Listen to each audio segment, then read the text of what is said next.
Tesla announced another record quarter in Q1 of 2022. They're changing leasing now for everyone, and there's a chance they're getting into mining. So Tesla just announced another record quarter. Q1 of 2022 produced total revenues of $18.76 billion and an operating margin of over 19%, meaning a gross profit of $5.46 billion. More impressive or shocking, depending on your position, is the automotive operating margins of 32.9%. It's great to see such high numbers, and as someone who buys a lot of Apple products, the 30% margin is simultaneously impressive from a business standpoint and kind of infuriating as a customer. But we know that supply and demand has allowed pricing to increase over 26% since the beginning of 2021. CFO Zachary Kirkhorn expects to exceed 2021 numbers by 50%, even with around a 1-month loss of production in Shanghai. Elon expects the company to be able to manufacture 1.5 million vehicles this year. When asked about progress with the full self-driving program, Musk acknowledged the slower than anticipated progress on the product, stating, "With respect to full self-driving, of any technology development I've ever been involved in, I've never really seen more kind of false dawns where it seems like we're going to break through, but we don't." For some, this may seem alarming, especially if you've dropped $12,000 on promised features. But if you watch Dirty Tesla and you watch Chris go through the incremental builds, it gives me hope that there is a step change coming and that we will see the experience up-leveled in the next few years. For now, though, I'd feel guilty if I recommended someone add it to their order.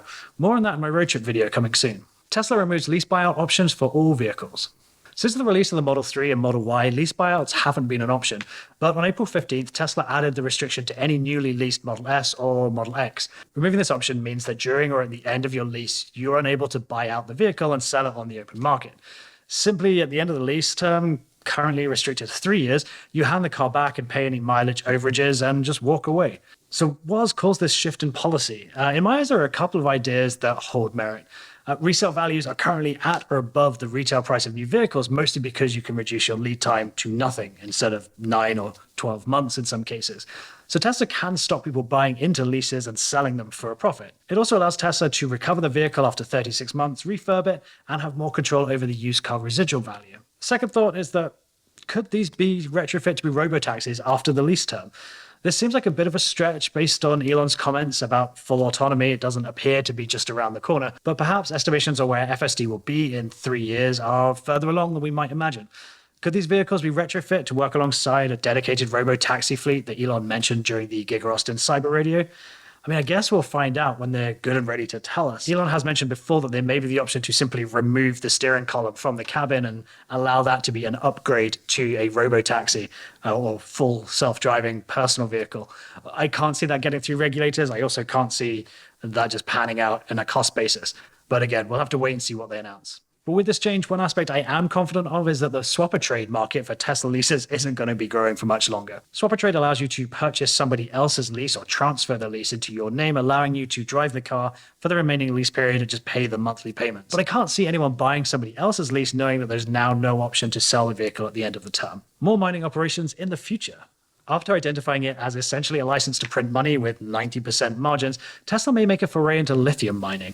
Despite only making up around 5 kilograms or roughly 10.5 pounds of each car that rolls off the assembly line, Elon shared the surge in the raw materials pricing has been responsible for quite a lot of the costs to produce battery cells. In fact, it's the single largest cost growth the company has faced, which I assumed would be nickel given the crazy trading over the last couple of months where briefly nickel hit $100,000 per ton. In fact, raw materials expose 10 to 15% of Tesla's cost base, meaning that any changes can have a lasting effect on production costs.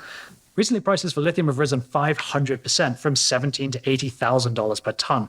And with growing EV demand and the supply chain constraints continue to being blamed, the supply chain, it's going to be a while before these prices come down. CFO Kirkhorn clarified, we've been experiencing increases in cost in general, but also raw materials for a number of quarters now.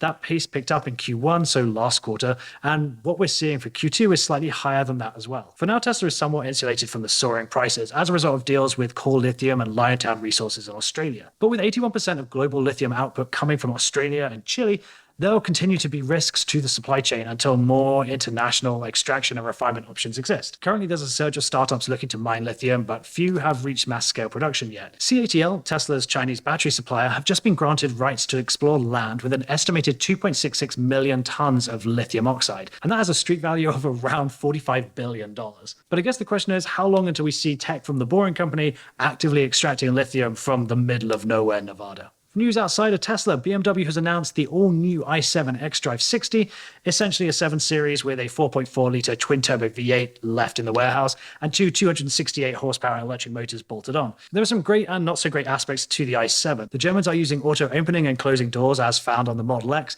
and the luxury saloon or sedan has an estimated range of around 310 miles. The max 195 kilowatt charging allows 80 miles of range to be added in just 10 minutes. That's less than the Model 3 and Model Y, but good for BMW. The infotainment utilizes a beautiful 31-inch screen, which offers the luxury of a built-in Amazon Fire TV, which I guess is still a thing. Not only is the screen massive, but the 4K UHD panel means beautiful visuals to match the amazing sound of the Bowers & Wilkins Diamond surround system. Despite looking like it weighs more than the moon, the i7 can shift from 0 to 60 in just 4.5 seconds. Now, with the exception of the range and the Amazon Fire TV, that's a great spec, but there's one massive issue. Its looks. BMW is going through a bonkers design paradigm with ridiculously oversized kidney branding in the front grille, and the announcement render suggests there's more chrome on one i7 than there should be on every car sold in the US combined. The steering wheel could have come from a 2003 320 diesel coupe, and blue accents that signify the car as being green are just annoying. The i7 starts at $120,000. Pre-orders are now open, have been for a couple of days, and they're expecting to release in Q4. Bear in mind this is BMW, so pre-orders start at $120K, and I guarantee you can upgrade all kinds of things to make this a $140,000 or $150,000 car. One thing that will be nice to see is if BMW can announce a car and then release it 6 months later. It will be just novel to see as someone who likes Teslas who announce a car and then 3 or 4 years later we're still waiting. And finally, CATL has opened its first EvoGo battery swap stations in Xiamen, China.